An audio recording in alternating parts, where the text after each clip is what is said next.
and welcome to my channel. My name is Sarah Lipkowitz. I'm a real estate agent based in Montgomery County, Maryland, and today I want to talk about the 5 things you need to know before you move to Maryland.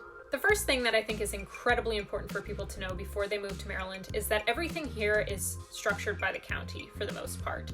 The school systems are by county, taxes vary quite a lot county to county, and which county you choose to live in will play a huge part in your lifestyle. And I think the best way to illustrate that is that during the pandemic, we definitely had statewide mandates. However, counties could choose to enforce other restrictions on top of that. So some counties were a little bit more strict than others.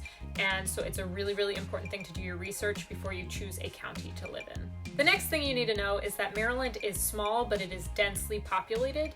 So if you are relocating here for work and you are going to have to commute, you need to think about where your workplace is before you choose a place to live.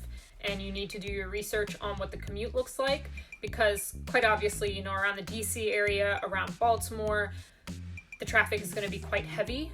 But there are other pockets in the state I've found, because I'm a real estate agent who also specializes in farms as well as residential properties, and the farms have me all over the place. So I have found that there are certain pockets in the state as well where if you're commuting up and down a certain route, there's a lot of traffic lights, or there's always construction, things like that you really need to keep in mind.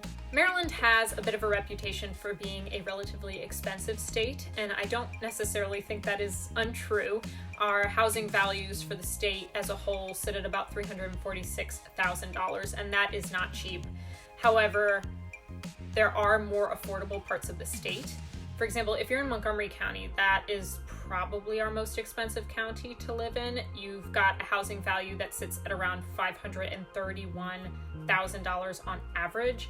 But if you go a bit northwest of that to Washington County, you're looking at $231,000. So there's definitely a pretty big range. And I think there are certain counties, in and around DC and Baltimore that definitely skew the numbers a bit. That being said, healthcare in Maryland is actually among the most affordable of all the states. We are just over 30% below the national average in terms of monthly and annual cost. The average here is about $344 a month for healthcare, and Maryland does have a healthcare marketplace that is state-run, and certain residents do qualify for low-cost or free healthcare as well. The last thing you need to know before you move to Maryland is that we love our state flag. We put it on everything. You are going to see it everywhere. Before you move out of Maryland, you will probably own something with the Maryland state flag on it, and you just need to be prepared for that. Thank you for watching. Again, my name is Sarah Lipkowitz. I'm a real estate agent based in Montgomery County, Maryland. I specialize in both homes and farms in Maryland and Virginia. I hope you really liked this video and that you'll remember to like and subscribe.